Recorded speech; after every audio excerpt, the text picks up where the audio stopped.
Welcome back to another technical video. Today we're going to be going through your question, answering it, and hopefully finding that solution. Guys, remember to stay just a little bit crazy like me, and hopefully you get to that resolution. Now, let's continue on.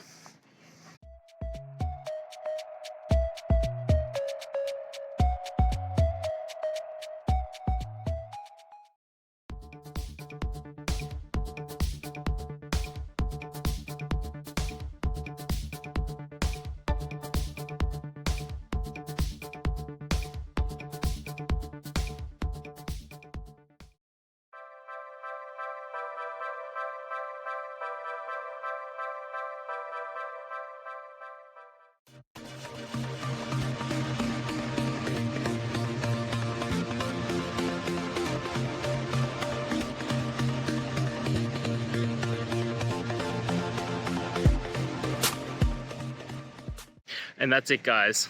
We've gone through. I hope you found your resolution and found the answer you were looking for.